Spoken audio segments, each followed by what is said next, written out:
Hi there, my name is Erica Matechuk, and I'm the mindfulness teacher at My Viva Plan and Revive Wellness. Today, I'm going to share some information on the scoop of a mindful eating practice. I'll discuss the concepts of mindful eating and intuitive eating, touching on the benefits that they both provide. And then I'll leave you with a few tips on how to get started with your own mindful eating practice.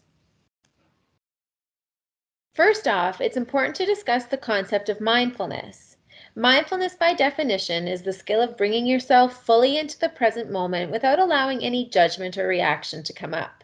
So, observing the present moment without allowing the mind to carry you away into thoughts of the past or thoughts of the future.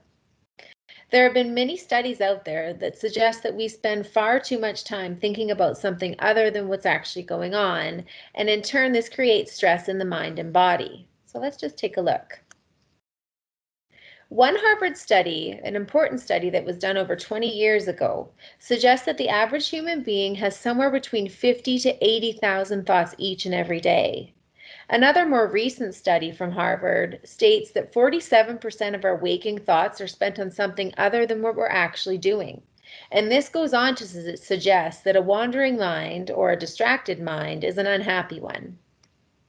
To appreciate this, just take a moment yourself to think about the last truly happy. So there was no stress, you weren't thinking about the past or the future, and you were just in the moment. And if you bring yourself to that spot, maybe even picture yourself there, remembering your energy, I bet you can say that there was not any stress. There was no thoughts of the past. There was no anxiety or worry about the future. Okay, so let's just take a look at distinguishing mindful eating versus intuitive eating. So mindful eating, here we pay attention and observe with present moment awareness without allowing any preconceived notions or expectations, allowing those to dictate the current experience that you're having with your food. So when we bring mindfulness to eating, we use all of our senses to be totally present in the moment in order to savor what's before us. Mindful eating helps to slow the action of digestion down by slowing the pace of our chewing, increasing the number of times that we chew, and then avoiding distractions while doing so. Based on research, the mindfulness-based approach to eating appears to be the most effective in addressing binge eating, emotional eating, and eating in response to external cues such as aromas, sounds, social settings, and then the marketing of foods. Intuitive eating, on the other hand, has been consistently defined as a way of eating that's informed by physiological cues of hunger and fullness, rather than the certain types of intense and triggering emotions. Here, we rely on internal hunger and satiety cues to determine when and how much to eat. So that's your kinds of hunger. So maybe you have an empty stomach, a growling stomach. Sometimes that leads to lack of energy, headache, and like lightheadedness. Intuitive eating doesn't label food good or bad. Instead, it gives the person permission to eat the foods that they want when they receive the appropriate cues from the body. Intuitive eating also is about trusting the body when it comes to feeding and fueling it. Now, both these concepts are complementary to each other, and they're used by many of the dietitians at My Viva Plan and Revive Wellness. Both are healthy eating behaviors that can help to regulate overeating, weight management, as well as improve your physical and mental health. Both concepts help individuals tune in to how they feel when they're eating, as well as how their bodies respond to certain foods. These eating concepts help to get us in touch with our innate sense of what is right and what's wrong for our bodies. Now, before we get into mindful eating, it's important to recognize all the mindless eating that we engage in throughout the day.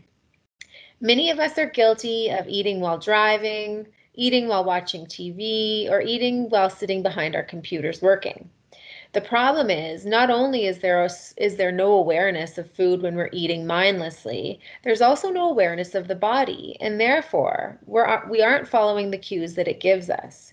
Instead, we simply engage in eating until the food is completely gone, no matter how much of it is in front of us. When we eat automatically like this, we're leaving so much of the experience on the table, and we're going down a road that takes us further away from our natural ability to eat when we're physically hungry and stop when we're physically full. Emotional eating comes into play for many reasons, but to simplify it, it's an unhealthy coping mechanism used to tame stress, numb emotional pain, or to fill a void missing in one's life, even if that void is just boredom itself.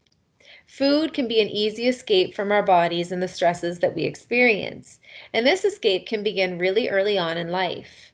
Many of us were told as kids to deal with our own emotions instead of working through them effectively.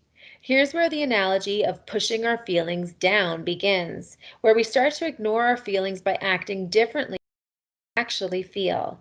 And when this starts to happen, food can become an easy outlet. But the problem is, the comfort of food doesn't last very long, nor does it repair the deep-rooted reasoning for emotional eating in the first place.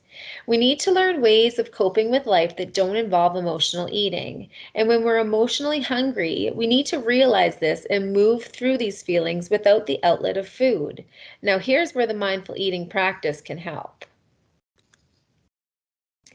So, like we discussed, mindful eating is about bringing ourselves into the present moment and just slowing down long enough to fully experience our food with all five senses. So, that's visual, touch, olfactory, auditory, and taste. Now, let's just talk about a few tips about starting a mindful eating practice, which includes the five senses. So, number one, and most importantly, we really need to tune into our breath. By connecting to the breath, noticing the inhales, the exhales, and then following the breath as it moves throughout the body, that gives you a way to plug into the present moment where the mind and body become integrated. Number two, come to the table with a beginner's mind. Look at this cutie. If you can imagine seeing and eating your food for the first time, your experience becomes more exciting. Use curiosity. Be playful, just like a child. And just like a child has no judgment or the influence of past beliefs, you allow yourself to open up to a new experience. And even if it's the same food you just ate yesterday. Number three, slow it down. Slow everything down. So take time to look at your food. Notice the vibrant colors. Notice the textures and the variety. Hold your food in your hand and maybe even close your eyes while doing so just to truly feel your food. Hold it up to your ear. Maybe tap on it. Listen for any subtle sounds. And then smell, the olfactory sense. Smell is really integrated with memory, so notice if the aroma brings up any memories. Notice if that smell is causing the mouth to water, the first signs of digestion. And then taste your food. But before you start chewing, just hold that food on your mouth and notice a little bit of the flavor. When you do start to chew, slow this part down too. I could go on this step, but there's many mindfulness meditations that you can go to on my Viva plan where you can actually get a little more involved in this. But this is the first step in a mindful eating practice. Number four, after your first few bites, notice how the body feels. How the body is processing the food and how it automatically converts this to energy. It's so cool how the body just has this innate way of working. And then as this is happening, notice the satisfaction that you feel within. Take a moment to recognize what this feels like and make a mental note of it. And then lastly, practice gratitude.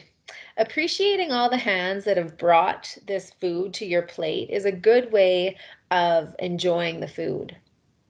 Think about the farmers who grew the food, the transportation companies who brought the food closer to you, the grocers who stocked it, and then the person or people who prepared it for you.